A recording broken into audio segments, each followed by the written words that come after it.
On today's show, the Hawks' winning streak is over, and in fact, the West Coast dominance for Atlanta is also over. And we'll break down what transpired and what became a lopsided loss in Los Angeles. We'll get into all of that and more coming up.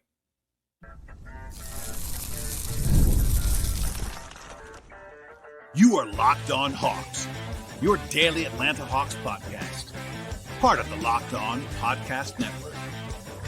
Your team every day. Hello, friends. Welcome to episode 2144 of Locked On Hawks podcast, part of the Locked On Podcast Network, now the number one sports podcast network. I am your host, Rowland, coming to you deep into the night here on a Wednesday morning at this point. And today's podcast sponsored by the folks at FanDuel Sportsbook. And before tip-off, each and every Friday, check out the FanDuel app. They keep shopping during NBA Happy Hour every Friday from 6 o'clock to 7:30 p.m. Eastern Time. Check it out now at FanDuel. And today, we'll be diving into what became a 141 to 116 loss for the Hawks in Los Angeles. They snap a 3-game winning streak and have their first loss in either the Pacific or Mountain time zones this year. The Hawks were 6-0, which is not what anybody could expect from any team, really. And they lost this one in pretty dire fashion, I have to say. It was kind of a roller coaster day. If you heard the show last night, and by the way, listen to the podcast on Monday night into Tuesday for more of the trade wins, non-game stuff. All that stuff is very fresh, still in the podcast feed from yesterday. But I mentioned at the end of the show that the Lakers had a tough spot, actually, in this game. They played in Sacramento. They actually lost on Monday night, and then they had a back-to-back, meaning that there was some doubt about LeBron James, there was some doubt about Luka Doncic, all of that. In fact, our friends at FanDuel Sportsbook made the Hawks a favorite, like pretty solidly in the betting market as of literally Tuesday morning, because there was a lot of uncertainty about Luka and LeBron. But in the end, they both played, and by the time tip-off actually arrived, the Hawks were underdogs at FanDuel, and they were obviously not up to the challenge in this particular spot. So fast forward a little bit later on in the show, we'll dive into how this game unfolded. But big picture, Atlanta was down by double digits pretty fast in this game. They did come back and tie it very briefly in the second quarter. Then they allowed a 21-2 run late in the first half and never closed back within less than 11 points the rest of the game. There was a big run from Atlanta in the third and fourth quarters, but unfortunately they were down by 32 points before that run actually began. So the game was actually interesting again. Like, I was looking up stats as like what the biggest comebacks were in Hawks history just to see. And Atlanta was alive in the fourth quarter, but it never got quite to the precipice of what actually needed to happen at the end of the game. So obviously a bad loss, one that I would say is not worth crashing out over. We'll talk about that more later in a second. But in the end, it was a defensive catastrophe for the most part for Atlanta. They allowed about a 140 defensive rating in this game. There was one stretch of defense led by Mo Gay, honestly, after halftime.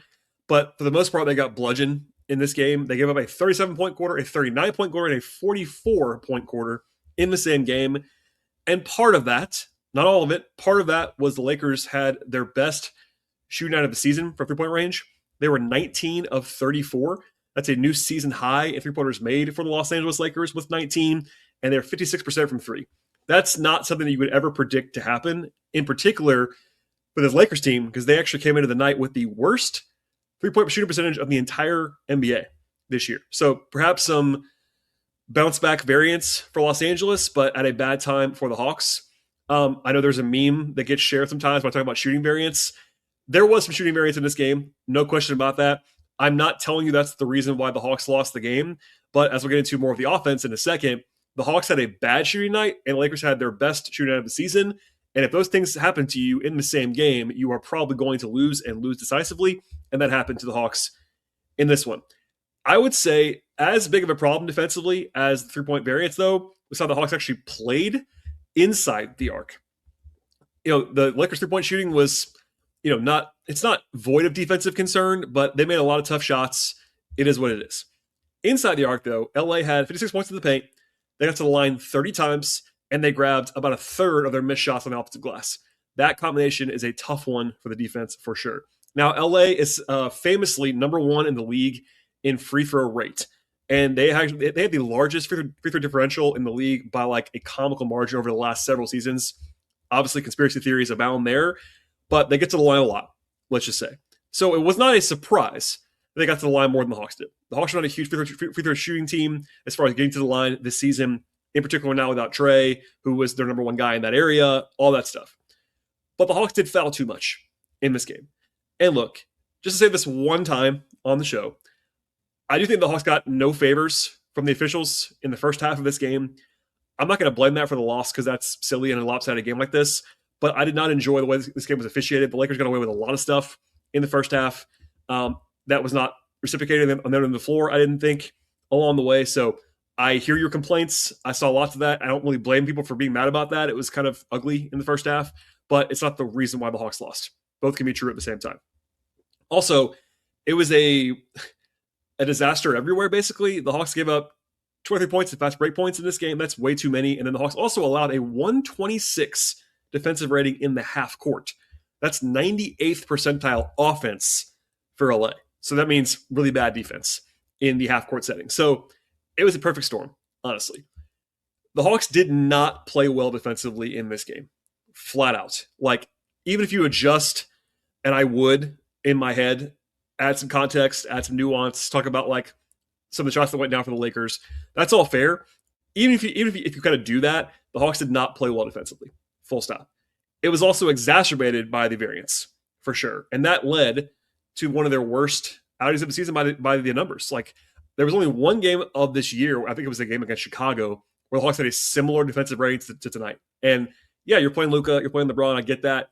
But they were on a back-to-back. The Hawks weren't.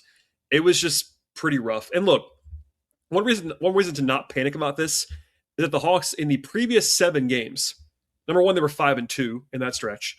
They were also, I believe, either number 1 or number 2 defensively in the whole league over that sample size. And only one of those 7 games was a bad defensive game, and they lost to Toronto. Elsewhere, they've been pretty good defensively now for a couple weeks.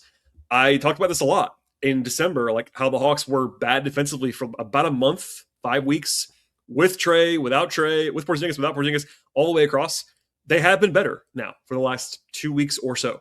But in this game, that was not the case at all. And even on a night where the Hawks were like not bad offensively, they got killed. Usually, one reason why you would get killed is that you're bad on offense. Not so much in this game. In fact, Atlanta was like average by the numbers. They had about a 116 offensive rating in this game. That's fairly indicative of, I think, of how they played. It was just kind of big strengths and big weaknesses on offense. Hilariously, and I mean that in a sarcastic way, the Hawks had 6 turnovers in the entire game and lost by 25 points.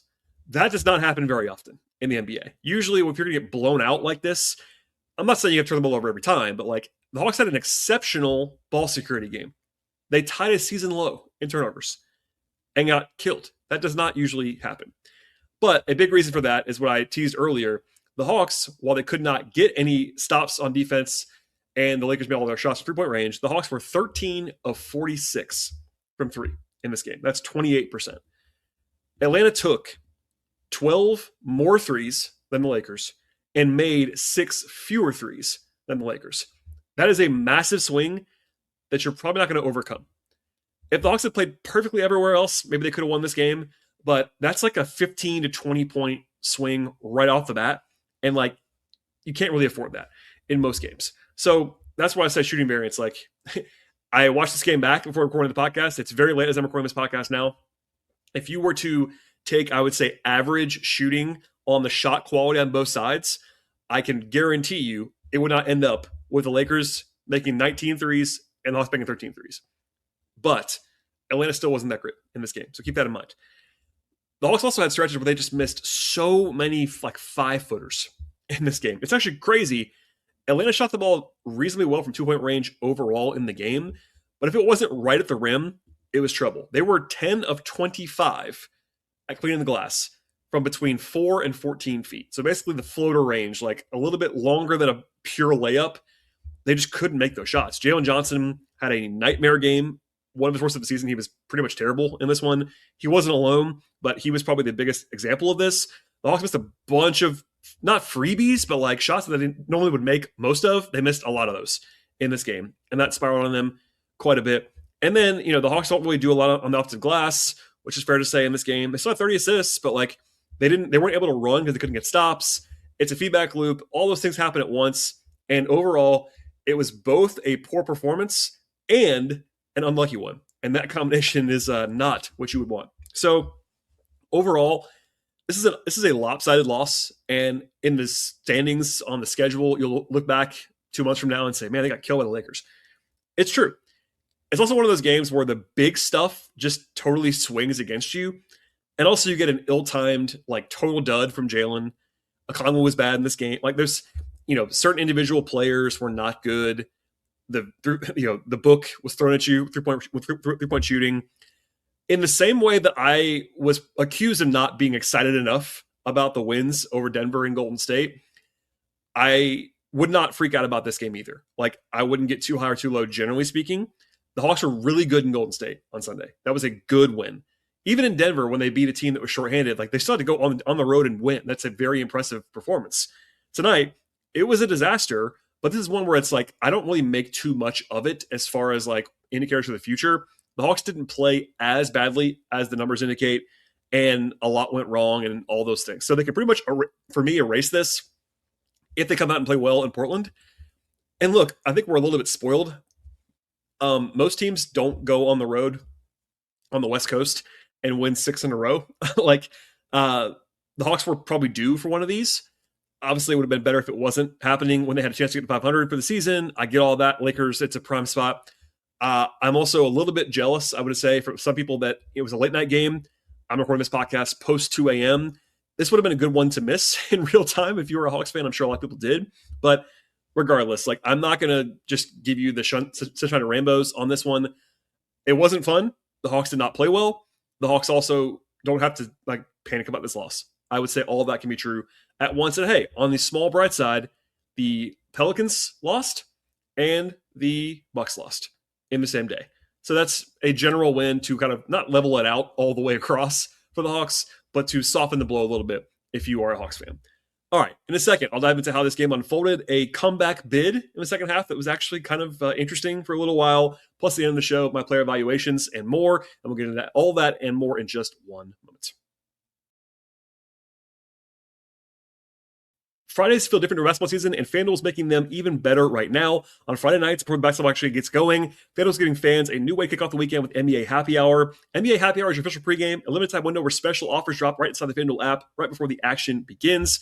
Opening the FanDuel app during Happy Hour also brings something new to the table, whether it's boosts or bonuses or surprises. It's really easy to check out the weekly special before tip-off and make a move before the window closes. And Happy Hour adds a little bit of extra energy to Friday night basketball situations. The timing is also perfect. It's right before the games and right before the weekend gets underway. And Fridays from 6 o'clock to 7:30 p.m. Eastern Time have become appointment viewing with NBA Happy Hour. Plus, FanDuel still has everything you're looking for from pregame lines and live lines, as well as a full suite of offerings on, let's just say, basketball, but also football, baseball, hockey. They have golf, tennis, soccer, auto racing, MMA, boxing, you name a sport, and they probably have it at FanDuel. So before tip-off, every single Friday, check out the FanDuel app, see what's dropping during NBA Happy Hour every Friday, 6 o'clock to 7:30 p.m. Eastern Time. A little bit of basketball, a little bit of action, a whole lot of Friday energy. That's NBA Happy Hour only on FanDuel, the official sportsbook partner of the NBA. The new year is here. It's the perfect time to reset your routine and refresh your space. If you're spending more time at home, you might as well love how it looks and how it feels. That's why you should turn to Wayfair. It's a one-stop shop for getting your home back on track. From bedding and mattresses to storage solutions for every single room, Wayfair makes it easy to start your year fresh and renewed. Wayfair has everything that you need for a full home refresh all in one place, whether you are changing up your living room, organizing your space, or upgrading your work-from-home setup. Wayfair's huge selection makes it easy to find exactly what works for your style and, importantly, your budget as well. With Wayfair, I love that you actually find somebody who's much my style without spending a whole lot of a fortune on those items.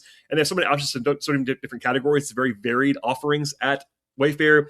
Shopping is also easy for you. Delivery is smooth, and everything arrives exactly how you expect it to arrive. And also make getting back into a routine this new year feel a lot more manageable. Get organized, get refreshed, and back on track this new year for way less money. Head to wayfair.com right now to shop all things home. That's WAYFAIR.com, wayfair.com. Wayfair, every style, every home. Thank you, as always, for making Locked On Hawks your first listen each and every day. If you ever want to go ad-free, you can do so now by joining the Everydayer Club today. Go to LockedOnHawks.supercast.com to learn more. We'll dive in now to how this game kind of unfolded from a game flow perspective.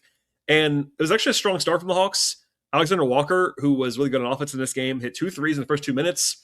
He's actually made a 3 in 33 straight games. That's the 4th longest streak in the entire NBA right now. Nikhil's been great on offense this year. I thought the Hawks settled a little bit too much on the perimeter early in this one and kind of throughout the game. Not that I'm opposed to taking threes, because I think actually the Hawks could take more of them on a general rule, but they didn't. They weren't getting downhill enough for me in the first half, and they kind of bit them, I think, a little bit in this game. Of note, Porzingis, Richache, and Luke Kennard all missed this game with injuries. No big surprise. They were all on the injury report coming in. Luke had the neck sprain that I know he suffered on Sunday, and then Richache was questionable with the knee. Porzingis was out with the Achilles. TBD on all their returns. But the Hawks only had 10 available players in this game. It was McCollum and Gay as the first subs, as expected, honestly. And then Corey Kispert was the only backup wing the Hawks had available, and he ended up playing 26 minutes off the bench in this game. He made a three very fast after not making a field goal at all in his debut, and he played much better today, I thought. But then the Lakers took the control of the game late in the first quarter with an 18-3 run to go from the Hawks up by 5, the Hawks down by 10 pretty fast. LA made a lot of threes, 6 in the first quarter, for example, to put the Hawks down by 7 at the end of the first quarter. Then Atlanta started Asa Newell as the 9th guy in the rotation in the second quarter. Only Keaton Wallace did not play in the competitive portion of this game among guys who were available. I thought Asa played a little bit too much, as we'll talk about more in a second. But it was, other than that, pretty normal rotation. Atlanta had a nice run early in the second quarter, including a 30-foot bomb by McCollum to kind of get the Hawks level. They briefly tied the game. In the first half, second quarter, and then allowed a 21-2 run. I thought prior to that, McCollum did a really good job kind of raising the floor offensively, really the whole game. I thought he did a good job. Like, he is shooting a lot. Like, people have been commenting on this, is that he's not only passing. I get it, but he's brought in some ways to raise the floor offensively. And that means taking a lot of shots, and that's fine. He's not the passer that Trae Young is by any means, but he certainly can get his own buckets, and that's been the case with CJ for a long time. Anyway, the big run that happened was a perfect storm. Jalen missed 2 bunnies. Veet missed a wide-open layup. Kispert missed 2 free throws. Defensively, it was a disaster. Like, it was basically all went wrong at the end of the first half. Also, a terrible challenge from Quinn on a foul that was called on Nikhil against Luka.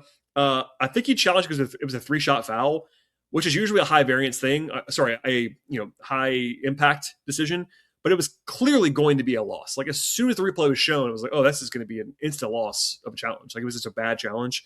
Also, I just did not understand at all, and this is not revisionist history. I said this literally in real time in the first half on social media, on Twitter, Blue Sky. But the Hawks went to Asa Newell at center, and I didn't get it because, with respect to Asa, they were already having trouble defensively, and they made their lives harder by going to Asa at center. And fast forward to later on, Mo Gay was +4 in a 25-point loss, and it wasn't necessarily Asa's fault. I'm not blaming Asa. It was a process issue to be like, he didn't make them miss layups, but I just didn't understand that decision really at all. It was bizarre. Anyway, Atlanta was down by 21 points at halftime. That's not over by any means, but it was definitely wavering. The Lakers scored 44 points in the second quarter. They shot 71% from the floor. They put up a season-high 81 points in the first half. Like, it was truly dire. By the way, the Lakers scored more points tonight than they had in any game this year that was not against Utah, which is notable. Offensively, the Hawks were fine. I mean, it's crazy. As I said before, they didn't turn the ball over at all. They had 2 turnovers in the first half, and they got 26 points from McCollum and Kispert, and they were down by 21. Like, that combination is just very strange. Then it was a 14-3 run by the Lakers to open the third quarter and put the Hawks down by 32. Once you're down by 32, you're probably dead. The Hawks got called for back-to-back offensive fouls. They missed all the shots in the first few minutes of the third quarter. It was a disaster. Now, I will say, in the play-by-play era, which goes back to like 1998 for the Hawks, their biggest comeback in any game from a deficit is 30 points. They were down 30 on March 25th, 2024 against Boston. That was a memorable game. I covered it on this podcast. That was a crazy comeback. They were down by 32 in this game, and for about 3 minutes, I was like, oh, the Hawks might do this. Like, they actually might come back because the Lakers are vulnerable. I think they're a very overrated team right now by their record because their underlying stuff is not very good, all that stuff. And they had the momentum. They were playing with pace, and they were making shots, and LA cooled off. And all this. The Hawks did have a 13-0 run in the third quarter to get like half of the lead back or close to it. They got, I think, 6 stops in a row. They created some turnovers. Mo Gay was awesome in that run. He was plus 13 in the third quarter. And by the end of the third quarter, it was down to 16. And LA scored 3 points in the final 6 minutes of the third quarter. That opens the door considerably. Now, I have to say, you're down 16 going to the fourth. You're still a massive underdog. But it's a game again, basically. And then Atlanta scored on their first 5 possessions in the fourth quarter to get back within 11 with 9 minutes left. Now, that's a very manageable deficit with 9 minutes to go. Now, you've done a lot of work, obviously. It's not perfect. LA had 1 field goal in like 9 minutes. That is telling the story. And then, the point where the game was probably over functionally was that around the 8-minute mark of the fourth quarter, the Hawks missed like 2 or 3 good looks in a row, including a play by Mo Gay at a fast break where he just didn't finish it. He just has to make that shot. And then the Lakers make a 3 on the other end of the floor. And it ends up being, instead of going back down to like 11 or 12, it's 17, 18 again. And it's kind of like, all right, this is probably over. And then once Atlanta got it to 11, as mentioned before, with 9 minutes to go, it was a 20-6 run by the Lakers to kind of slam the door. Put the Hawks down by 25, and that was that. In fact, old friend Kobe Buffkin, who signed a 10-day contract for the Lakers today, played down the stretch for LA in this garbage time game. So it was a interesting comeback bid from the Hawks. If the game had started mid-third quarter, Atlanta would have been a better team. But unfortunately, the time before that still counts. And the Hawks did not play well enough to overcome all of that. All right. In a second, I'll dive into how this game unfolded from a player perspective, including some truly wild plus minuses. Spoiler alert, Nikhil was really good in this game and was minus 37. So this is why you have to watch all the games and have that context. We'll get into all that and more in just one moment. Finding a doctor that you actually can like, discovering a diamond in the rough sometimes. You want somebody that's in your network, nearby with availability. You also want a doctor who really listens to you, makes you feel comfortable, explains things clearly to you as well, helps you walk out the door feeling confident about your next steps. And your diamond in the rough doctor does exist, and finding them is easy with Zocdoc. Zocdoc is a free app and website that's helped you to find and book high-quality in-network doctors and actually choose someone who you truly connect with as a doctor. I love the extra search as well for specialties or symptoms to quickly find the right fit for you. Being able to choose this in-person or video visits makes scheduling way easier for you as well. You can check the verified patient reviews to get a real sense of the doctor's vibe and communication style as well. And the time availability means to actually book things instantly if you want to, with no playing of phone tag whatsoever. Appointments can actually happen within 24 to 72 hours. They can even have same-day openings on occasion. If I need to book care fast, this is the first place that I would go. It just makes the process really simple. And you can stop putting off those doctor's appointments right now by going to Zocdoc.com/LockedOnNBA to find and instantly book a doctor that you love today. That's ZocDoc, Zocdoc.com/LockedOnNBA. One more time, the place to go is Zocdoc.com/LockedOnNBA. And thanks to Zocdoc for sponsoring this message. Have your health or family needs changed lately? Georgia's got you covered. Georgia Access is our state's marketplace for Georgians to compare, apply, and enroll health insurance plans that offer the best value for their individual needs. Open enrollment is happening now. Visit georgiaaccess.gov today. That's georgiaaccess.gov. Georgia Access, health insurance for Georgia by Georgia. All right, so the player breakdowns at the end of this podcast, and obviously a mixed bag and a blowout loss, to be sure. Off the bench, again, there was only 10 guys available, so basically everyone played other than Keaton Wallace, who played only 4 minutes of garbage time at the end. I'm okay with that. I think Keaton is clearly the 10th guy that was available in this game. If he had played, it would have been fine with me because, no Kennard in this game. There was a pathway for Keaton to appear, but I liked leaning more on Kispert to kind of learn some more about what's going to happen there, because I've been saying this for a while. But when Ricochet comes back and Kennard comes back, there are some decisions to make about Kispert, Kennard, Krejci. I think Zach will play for obvious reasons, but just questions there, I would say. Asa Newell did not score in 10 minutes, 2 assists, 1 rebound, 1 steal. Asa is in that stretch now where he's not making every shot from three-point range, which helps to kind of level things off a little bit for him. Defensively, it's a bit of an adventure. I thought he was fine at the 4, honestly, like next to Onyeka or next to Mo was fine. At center, I don't really get it, but that's, he wasn't the big problem. Only -9 in the game, so they didn't get killed with him on the floor. Just not his best night, I would say. Moge was a bright spot. 5 points, 5 steals, 4 rebounds, and an assist for Mo in 22 minutes. look, his offense is never going to be great, but he had a 3 in this game, got the line, made both, had the one blunder on the fast break, but that was basically it offensively. But defensively, he was definitely Atlanta's best player in this game, and I think was a positive impact.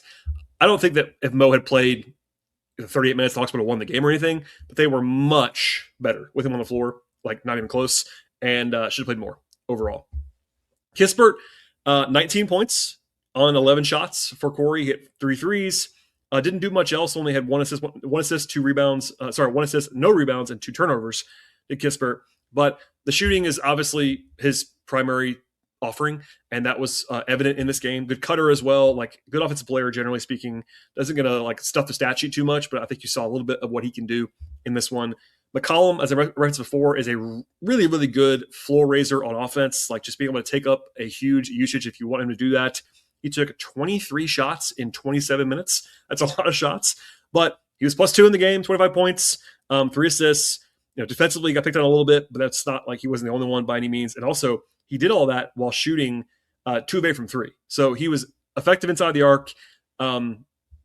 Usage is not a problem for CJ, which is definitely helpful at times. To the starters. Vit Krejci had kind of a rough night, 11 points and 11 shots. He hit 1 of 7 from 3. Vit's kind of been cold lately. He was almost certainly due for that. He was shooting an unsustainable percentage from 3-point range for a long time. It was like in the 50% range for the season as of like 10 days ago. And I believe since then, he's last 3 games, 0 of 7, 1 of 4, 1 of 7. So he was due for that, but also it is a reminder, if he's not making shots, he's not that valuable with his skill set right now. I think he competes defensively, but he was definitely picked on a little bit in this game against the LA big wings like LeBron, Luka, even Jake LaRavia, Rui Hachimura, etc. I think Vit was a part of the problem in this one. To the guards, Dyson had a quiet game, not like a bad game. 8 points, 8 rebounds, 5 assists, 2 steals. He was the only starter that was not bludgeoned when he was on the court. He was actually -9 in the game. Everybody else was -21 or worse.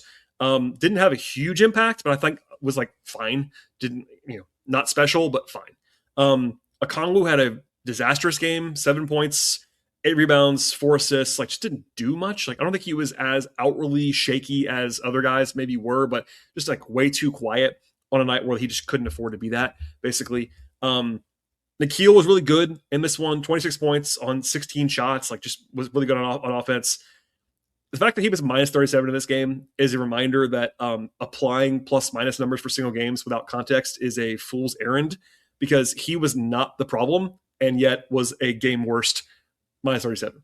So if you watch the game, you'll know that he played well on the whole, but he just happened to be on the floor for some disastrous performances overall.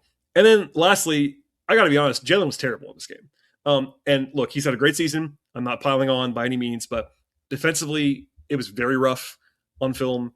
Offensively, he had 13 points on 18 possessions. He was 4 of 10 on 2s, 1 of 7 from 3, 6 assists, only 3 rebounds in the whole game. Like, just not good enough from Jalen. I'm sure he would admit that. It is what it is, but it was not good enough from Jalen Johnson. And the Hawks just can't afford that, especially when you're already down Porzingis, Richache. They're already small. That's a problem I've been talking about for, I don't know, months now. And that if you take KP away, Richache is not like a physical player necessarily, but he's also your only small forward size guy on the roster.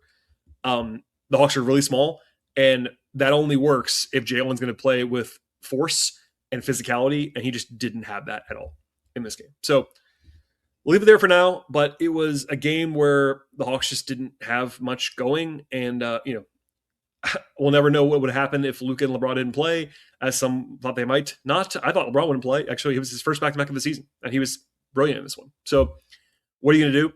But it was a game in which the Hawks just didn't have their best stuff, and you couldn't afford that on the road in this spot. Now, from here, the Hawks do have a chance to kind of right this wrong with a road game to actually their final West Coast road game of the season is on Thursday in Portland. It's a late game again, 10 o'clock this time instead of 10:30, which is a blessing for people like myself, but still a late game. The Blazers are not a bad team, not a good team. They are 19-21 for the season. They've lost 2 in a row. Before that, I think they won 5 in a row. They're a quality defensive team, generally speaking. Denny Avdia has been banged up. I don't know if he's going to play or not. He did not play in their game tonight. So he's been their best player by a lot this year. That's a question. If he doesn't go, they're a different team in a way that might help the Hawks, but we'll see. Just throw that out there. A spot where you can't assume a victory by any means. Portland, I believe, is like 10, only like 500 or so at home this year, but that's a road game. And coaches always say this, the last game of the road trip and the first game after the road trip are tough because guys are worn out. The Hawks have been traveling for a long time, and the Blazers do have the physicality to kind of beat you up a little bit. So there'll be nothing easy about that one whatsoever. The only positive would be, I'm sure the Hawks will have some extra juice. I should say, I'm sure. I would hope if you're a Hawks fan, they have some extra juice after this loss to kind of avenge that and right the ship a little bit heading into a return home after that game. So stay tuned for that. In the meantime, I am actually, because of travel, I probably will not have a show on Wednesday evening after this 2:30 a.m. recording, and then with another one coming up on Thursday night. So please stay tuned for that. But if anything breaks, I will obviously have a podcast as soon as possible. But also you can follow me on my non-podcast work at patreon.com/BTRowland. And please follow the show on X/Twitter at Locked On Hawks. Follow me there if you want to, or on Blue Sky at BTRowland on both places. And please subscribe to Locked On Hawks anywhere you find your podcasts. If you are an audio listener, I always say this, but I am an audio listener to podcasts almost exclusively. Please go ahead and also take 2 seconds and like the show on YouTube. Subscribe there. That helps us to kind of grow the show in that form. And in reverse, if you are a YouTube watcher, thank you for watching. It would do me a huge solid if you would go ahead and subscribe and auto download perhaps on an audio platform as well. Double dipping, yes, but I'm not above asking for that bit of support. I appreciate that. It does not take too long to go ahead and do that as well. So anyway, a game to forget, hopefully, for the Hawks, and one that I'm sure a lot of people did not watch live and probably were benefiting from that. But a chance to right the ship on Thursday. Stay tuned. We'll see you after the game on Thursday, if nothing else. I appreciate you listening. We'll see you all next time.